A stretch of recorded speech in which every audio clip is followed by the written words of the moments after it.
कुमार पटेल ने अपनी अराजकता और दुर्भावनापूर्ण कार्यवाही से सबको नाराज करके रखा था। रविशंकर शुक्ल विश्वविद्यालय बीते 3 सालों से सिर्फ भ्रष्टाचार, गुंडागर्दी और अराजकता का अड्डा बना हुआ था।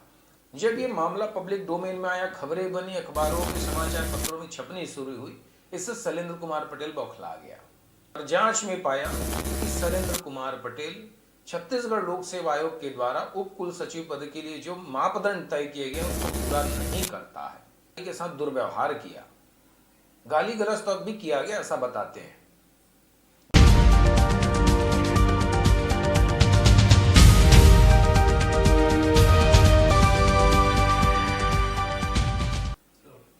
पंडित रविशंकर शुक्ल विश्वविद्यालय के प्रभारी कुल सचिव शैलेंद्र कुमार पटेल को लेकर छत्तीसगढ़ हाईकोर्ट द्वारा दिए गए आदेशों के बाद रविशंकर शुक्ल विश्वविद्यालय में कार्यरत कर्मचारी, अधिकारी और छात्र संघ के पदाधिकारियों में खुशी की लहर है।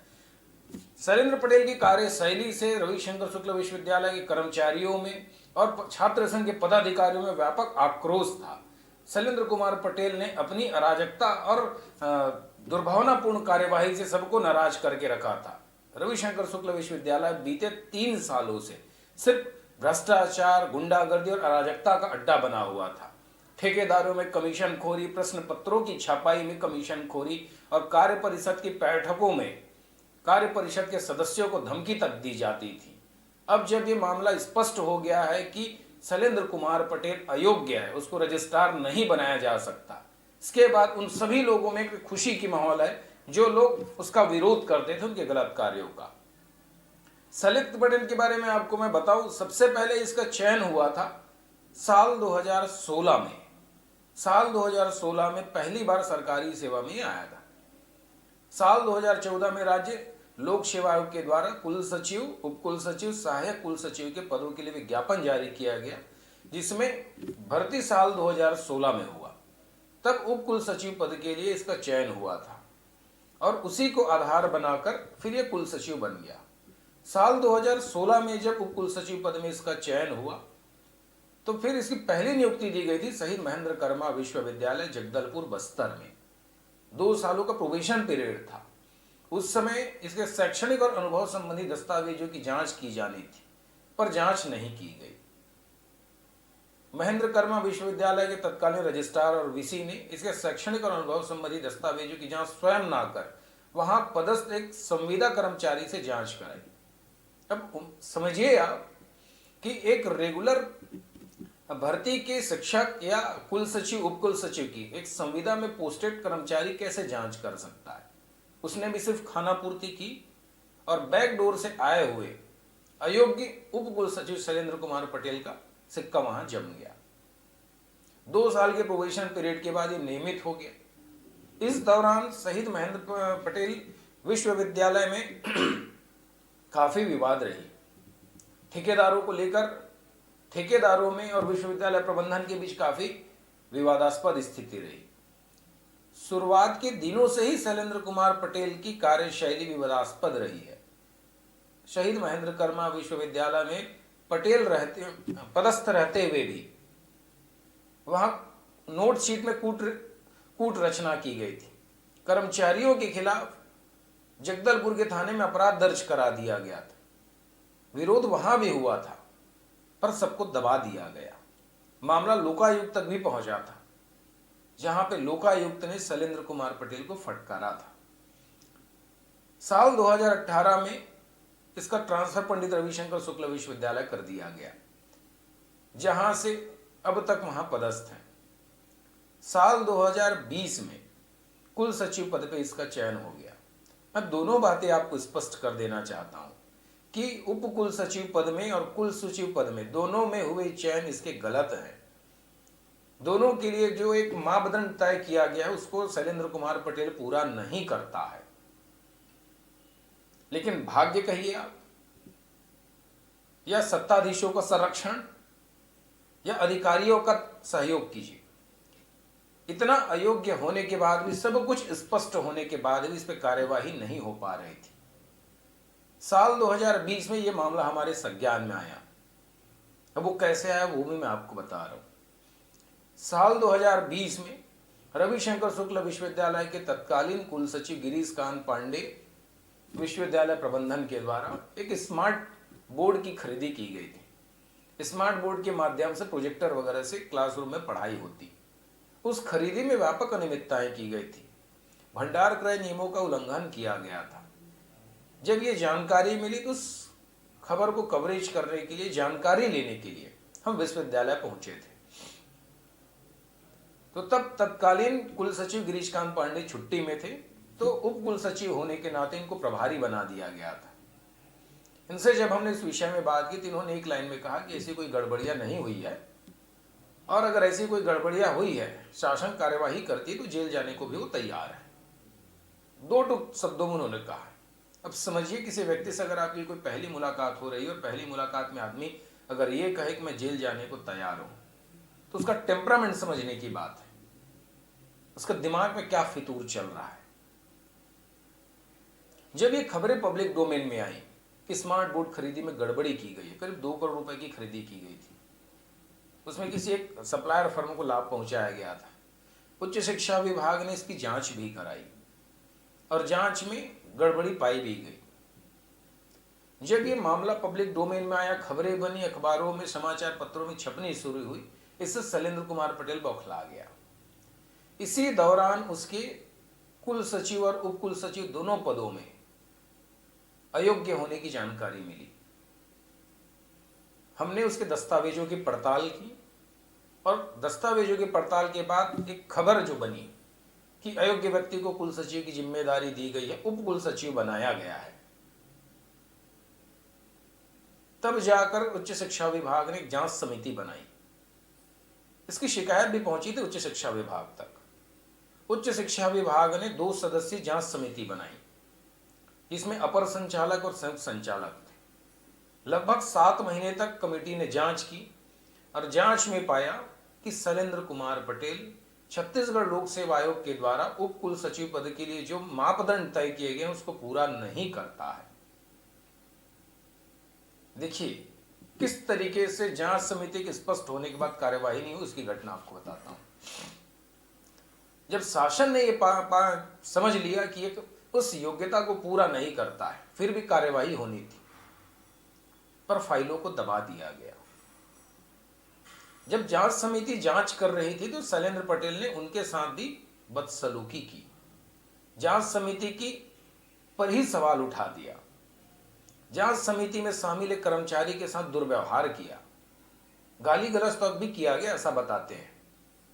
देख लेने की धमकी उसको भी दी गई थी और यहीं से मामले ने ट्विस्ट किया।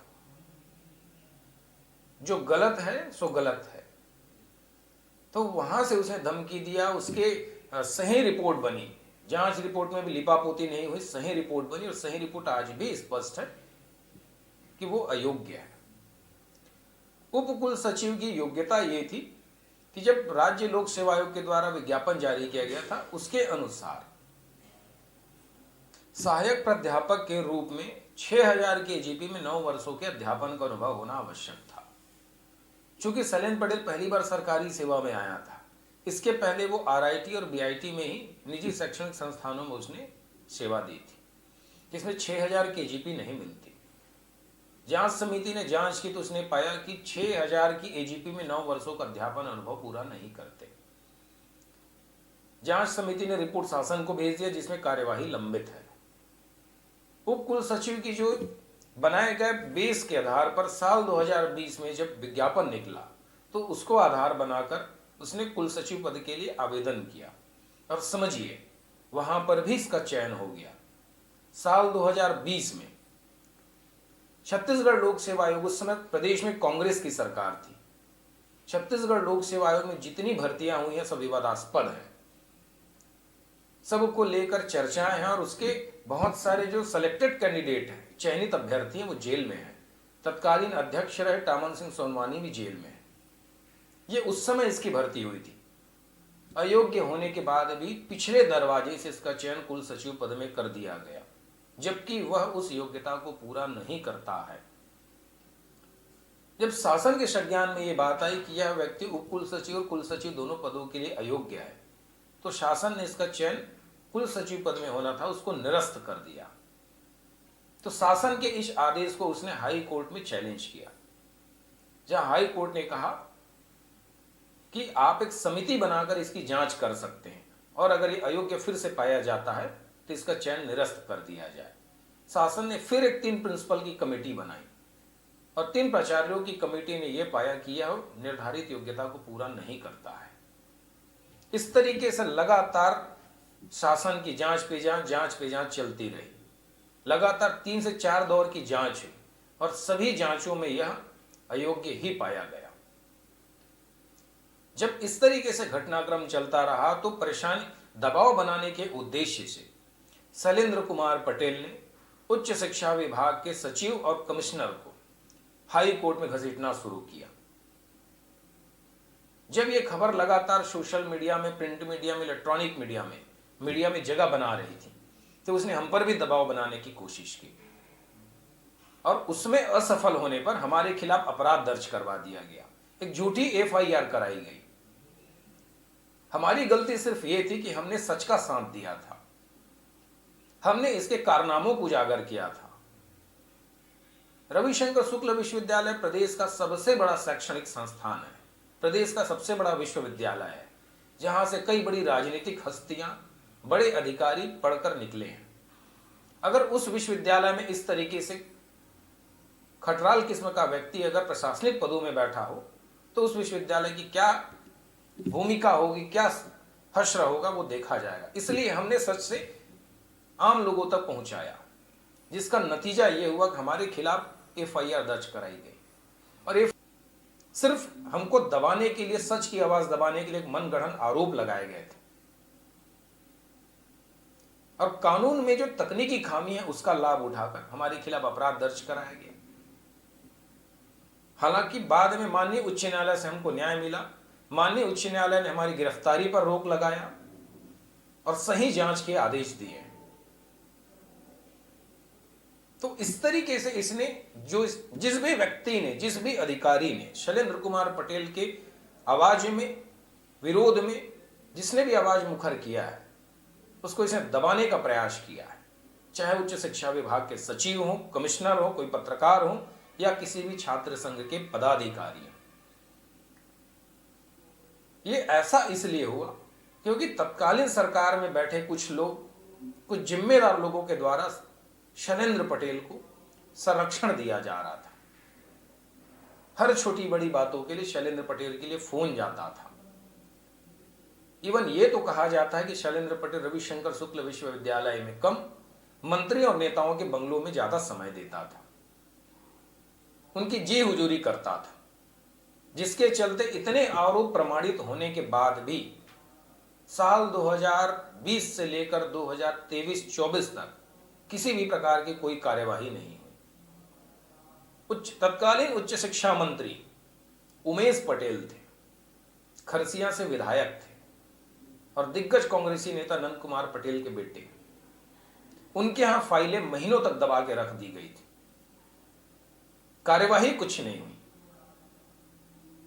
अंततः जब मामला हाई कोर्ट पहुंचा तो हाई कोर्ट ने वहां पर यह फैसला दिया है।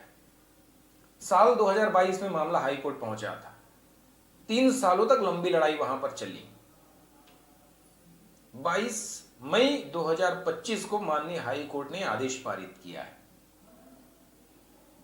उसके पीछे मैं आपको लेके जाऊं, 6 मार्च को इसमें अंतिम सुनवाई हुई थी, जिसमें महाधिवक्ता और उनके सहयोगी खड़े थे और उन्होंने सही तरीके से शासन का पक्ष रखा, जिसके बाद माननीय हाई कोर्ट ने फैसला सुरक्षित रखा था और 2 महीने के बाद उन्होंने फैसला दिया, जिसमें जितने भी पिटीशन, याचिकाएं शैलेंद्र कुमार पटेल ने दाखिल करके रखा था, सबको क्लब करके एक साथ सुनवाई की गई और 23 पन्ने के आदेश में माननीय हाई कोर्ट ने स्पष्ट कर दिया कि शैलेंद्र कुमार पटेल रजिस्ट्रार पद के लिए अयोग्य है।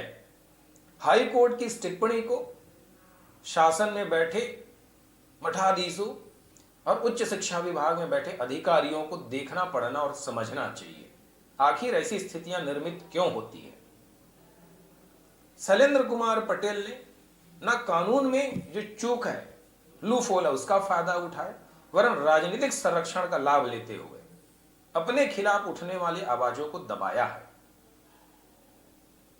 राजधानी में इतनी गड़बड़ियां होने के बाद अगर किसी व्यक्ति पर कोई कार्यवाही ना हो, उसका असर प्रदेश के दूरगामी क्षेत्रों में, दूरगामी विश्वविद्यालय और महाविद्यालयों में जाता है। अटल बिहारी विश्वविद्यालय बिलासपुर, रायगढ़ विश्वविद्यालय, जगदलपुर विश्वविद्यालय में इसका व्यापक असर हुआ। बीजेपी की सरकार आने के बाद अखिल भारतीय विश्वविद्यालय एबीवीपी के पदाधिकारियों को प्रदर्शन तक करना पड़ा था, भूख हड़ताल करना पड़ा था। उनको समझाने के लिए प्रदेश सरकार के कैबिनेट मंत्री को जाना पड़ा था। आखिर ऐसी स्थितियां क्यों? कार्रवाई क्यों नहीं की जा रही थी? यह एक बड़ा सवाल है। अब जब हाई कोर्ट ने यहां स्पष्ट कर दिया है तो हो सकता है सरकार 1-2 दिनों में उसको हटाने के आदेश जारी कर दे। पर इस तरीके से गड़बड़ियों को कब तक संरक्षण दिया जाएगा? एक शैक्षणिक संस्थानों में इस गुंडागर्दी करने वाले, भ्रष्टाचार करने वाले अयोग्य व्यक्तियों को संरक्षण आखिर क्यों दिया जाता है? सरकार को इस सोचना चाहिए। नमस्कार।